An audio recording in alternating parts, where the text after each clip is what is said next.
All right, so I'll just describe a little bit more about kind of what my grandpa taught and kind of my transformation in the way that I saw things. So, like I said, my whole life, I think it's because I saw myself as Jewish. I was kind of anti-white. I saw myself as more black. So, I'll just like give an example. I remember I went to see that movie 300, and I didn't like the movie because I thought it was portraying black people negatively. Because you remember Xerxes is the black guy, and he's like a tyrant, and he's kind of like, all the people of color are kind of like slaves and tyrants and just like kind of stupid, right? But then the 300 white people, they just like annihilate them, and this army of 1,000 brown people gets annihilated by like 300 white people. And I'm like, dude, I didn't like that movie. I was like, that's white supremacist. I don't like it. But when I talked to my grandpa about it, that movie when I was in high school, my grandpa was like, you thought it was a good movie. And I was like, what? And this is another thing. I was like, okay, well, my grandpa's a white supremacist. But now I know what my grandpa liked about it was he thought it represented more like the dynamic between slavery and freedom, or like democracy and tyranny. And now my grandpa says there's no flow. I mean, there's no formula.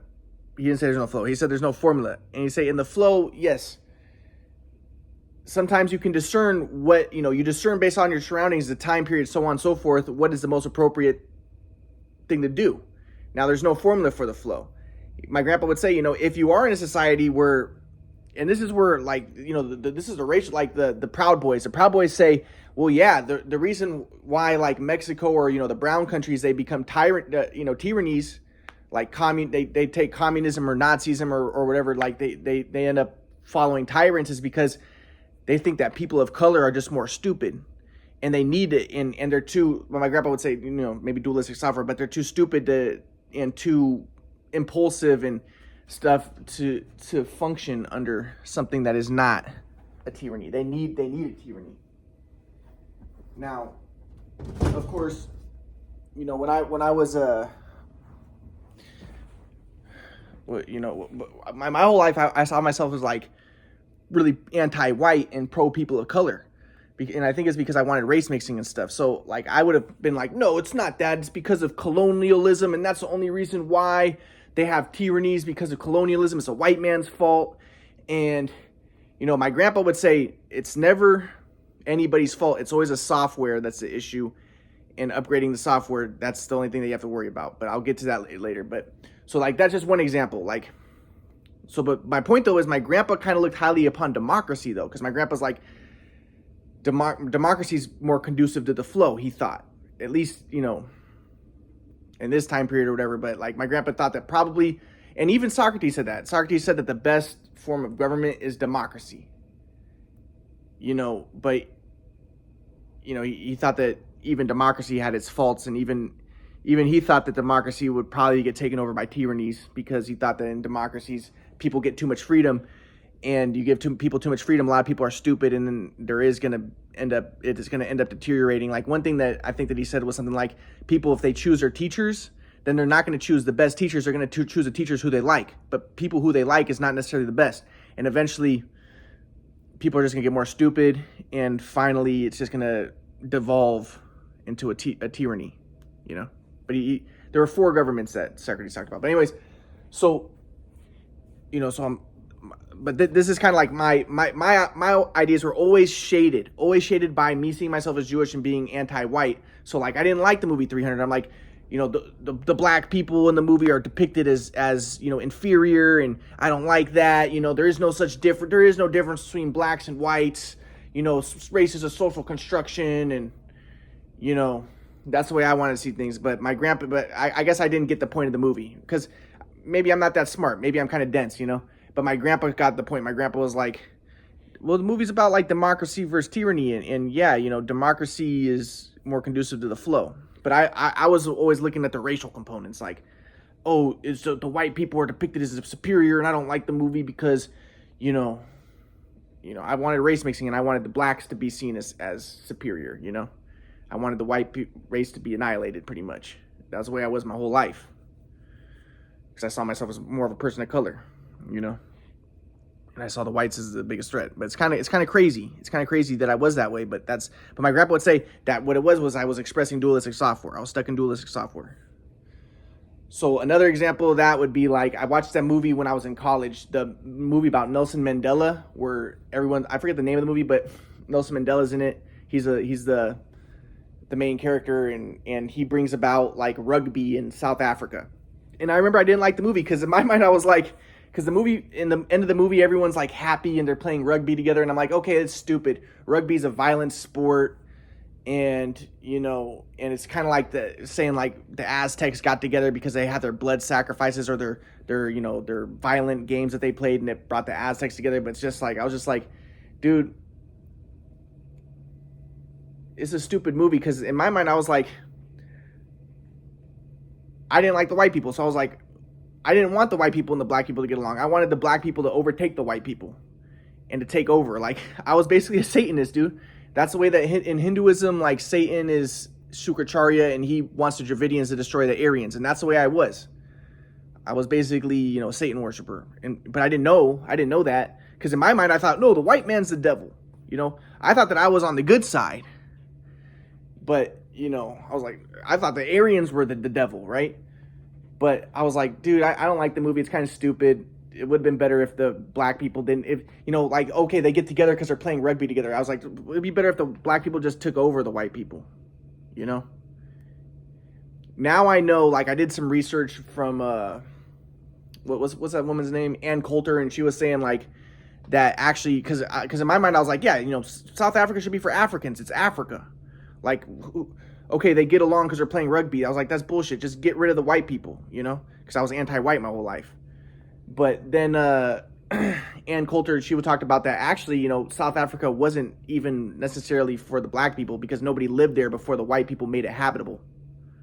And then the black people came in. So is it really for Africans? It's if Africans never lived there before the white people made it habitable, So regardless, but my point is, due to my ego, I didn't know this at the time, because in my mind I'm like, I'm transcending the ego, I'm transcending dualistic software, I'm for the oppressed. I thought that was like transcending your ego, like I'm for the oppressed. The oppressed are the good guys, the victims. Like, I want to give to the poor, I want to give to the people of color, I want welfare. I don't understand why my grandpa is not for welfare, but I wasn't aware. I guess I was dull. I was dense. What can I say? That's the way I was. I can't be too hard on myself. Like, that's the way it is. Even though I went to like the best schools in the country and stuff, like that was the way I always was. I always saw myself as black. People called me a wigger. Growing up, people would be like, I remember when I was playing, like when I first went to school at Harvard Westlake, I remember like the first day, some of the white kids were like, dude, you're a wigger. Because I talked like I was black, hung out with the black kids, because I saw myself, like I said, I was anti-white my whole life. And that's why all I cared about was basketball and rap music, So I didn't like that movie. But my grandpa, when I asked my grandpa what he thought about that movie with Nelson Mandela, my grandpa was like, I like it. And I was like, what? And my grandpa was like, yeah, what they're moving toward, and at the time I didn't understand the dualistic software. So my grandpa was like, what they're moving toward is cooperation. He says it's moving toward cooperation, which is closer to the flow. Now, my grandpa would say cooperation isn't the flow, because cooperation is still based on the principle or the notion or the concept that there is a self and an other, and the self and others will cooperate and they work together. Now, my grandpa would say still, even when you're cooperating, you're still based around the illusion that there's you and other people, but that's an illusion. In transpersonal psychology, you transcend the self, you transcend the notion of a self and other. Everything is one. Now I'll get to where I started to understand that more later, but I'll describe that more later. But so my grandpa's telling me, but it's a step toward the flow, cooperation, because it's less self-confirmatory. Now at least you're putting yourself in a broader context where you're working together with others, trying to create a harmony, and it's taking you outside of yourself more, as opposed to just pure focus on the self, impulsive, impersonal, or interpersonal focus on the self. It's still impersonal consciousness. It's still interpersonal consciousness. It's not impersonal, which impersonal consciousness would be like predator prey or ally enemy, and that's fighting and just survival instinctual consciousness. But My grandpa would say that cooperation is movement toward the flow, but it's not the flow yet. But he said at least they're moving toward cooperation through the rugby, and that unified the people, and the blacks and the whites started to cooperate, and that's a step toward the flow. Now again, like I would want to think, okay, good race mixing, but again, the flow isn't necessarily race mixing. You know, because as I think my ego, seeing myself as a Jew, I wanted race mixing. Now, race mixing, my grandpa would say, is not necessarily bad, but it's also not necessarily good. It's just, if you're in the flow, there's no formula. But, you know, what is your intention? Are you race mixing because you think that makes you superior? Then that would be superior inferior software. It's not necessarily the flow. You know, so you got to look at the motivations. You got to look at the whole context, and you don't really, according to my grandpa, if you're in the flow, this is what my grandpa taught me. He said that, and this is what I learned when I was when I visited my grandpa in Washington, when I read Dr. Horace's book, one of Dr. Horace's books, and I was studying with my grandpa. And Dr. Horace said that, this was my person who my grandpa got his PhD under. Dr. Horace said that the notion of a spiritual experience is an oxymoron. There's no such thing as a spiritual experience. Because he said that experience is based, and so I asked my grandpa, what does this mean? My grandpa said experience is based around the senses. And the senses do not see reality. They're limited. Your senses do not perceive what actually truly is. And also your senses confirm the illusion that you are a separate body, because you're sensing things, and this is confirming the illusion that you are a self through your senses, but you're not. It's an illusion. So a spiritual experience is an oxymoron, because if you're really in the spiritual, which is the flow, my grandpa would say, then you don't experience anything. You're not doing it. It's not you. You won't experience it. Or at least it might seem like you experience it, but you're not attached to any of the experiences. You transcend the self. You transcend the ego. So this is all wild. And when my grandpa's teaching me this stuff, I'm like, okay, I'm trying to understand. But again, like I said, so I was always stuck in that anti-white. Well, my grandpa, I guess I had I was stuck in a predator-prey orientation toward white people. That's my whole life. But then, okay, so going back to 2020, this is when the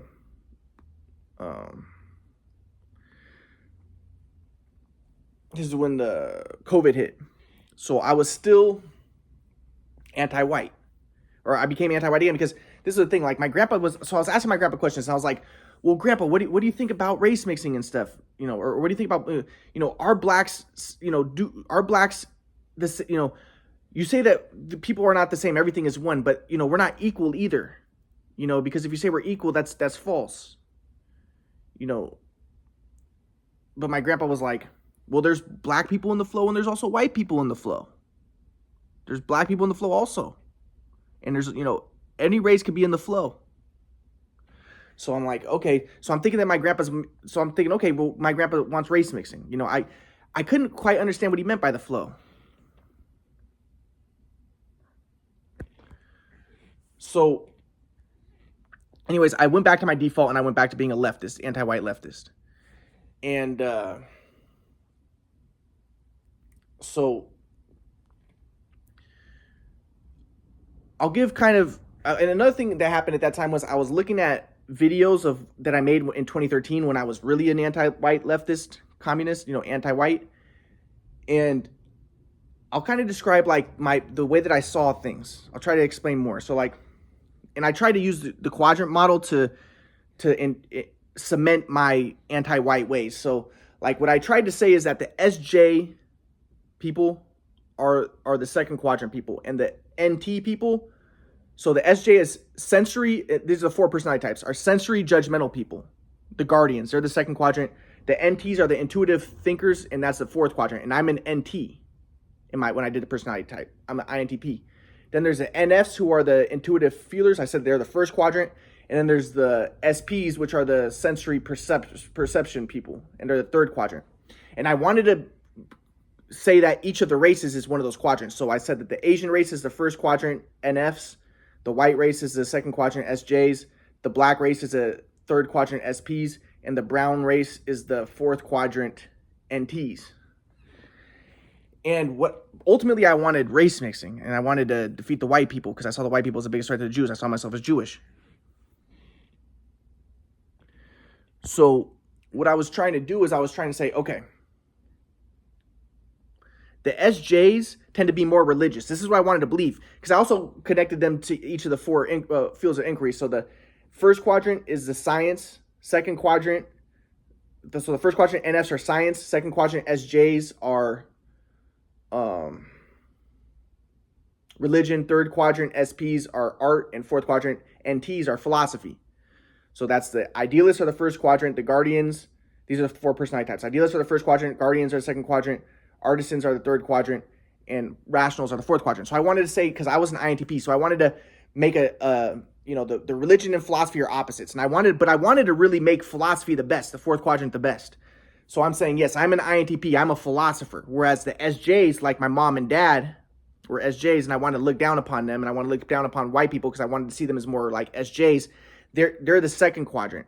And the second quadrant was belief, faith, behavior, belonging. And the fourth quadrant was contemplation, passion, flowing, knowing. And I wanted to say, like, I'm a knower. I know. I don't just believe like the second quadrant people. I know. But I wanted to say that religion is, so the SJs tend to be more religious, because I saw religion as white supremacist, and I saw it as maintaining the status quo.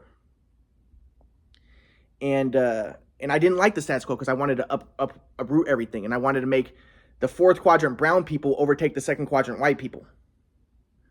So I wanted to make the philosopher, but I was like, the philosophers, we're the knowers. And we don't just believe. We are not religious. We don't have faith and we don't believe. But we know, and that's superior.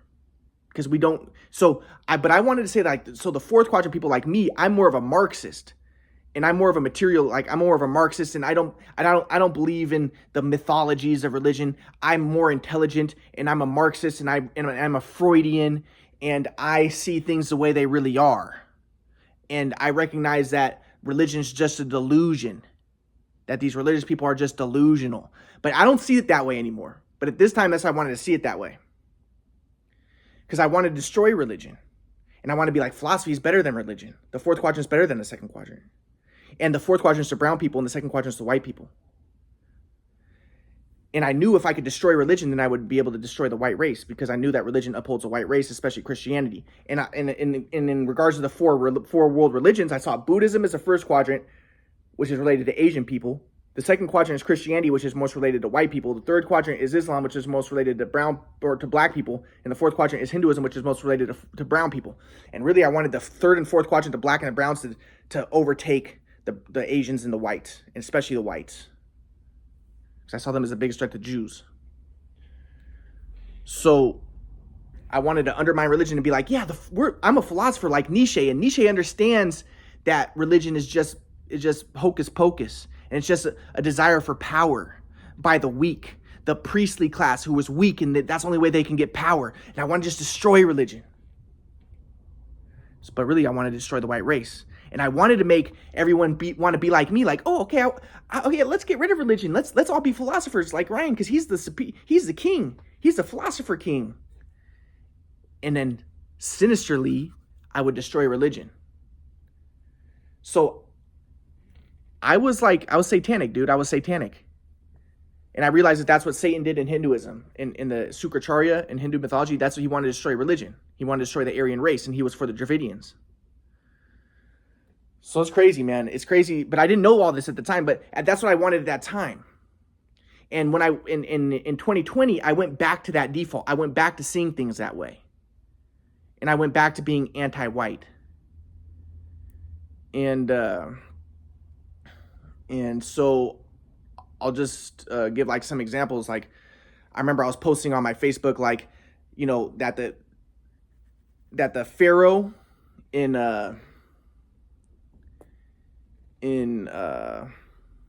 that the Pharaoh was, because it says the Pharaoh believed in God, right? But I said that the Pharaoh was really an Indo-European, because I said that research shows that he was an Indo-European, because I wanted to destroy the white people, right? So he was an Indo-European, and he believed, because he's the second quadrant, and the second quadrant is the belief quadrant. So they believe in God. But the Jews, the brown people, they don't believe in God. But I was like, but that's okay. That's actually better. That's why the Jews are chosen, because they know. They're knowers, so they don't get caught in belief, the second quadrant. So I'm like, so the Pharaoh, he believes, but look what happens to the Pharaoh. He ends up being killed. But the Jews who don't believe, they end up being saved. I wanted to invert everything, make the Jews the good guys, and the Indo-Europeans, the white people, the bad guys, the Christians, the bad guys, and the Jews, the brown people, the good guys. And so I'm like, yeah, the Pharaoh, he was really an Indo-European, and he believed, but really, belief is not the flow, because belief is the second quadrant. The flow is the fourth quadrant. So I just was trying to invert everything, and it's crazy. But this is the way I saw things, and so I had an agenda. But I'll get more into it.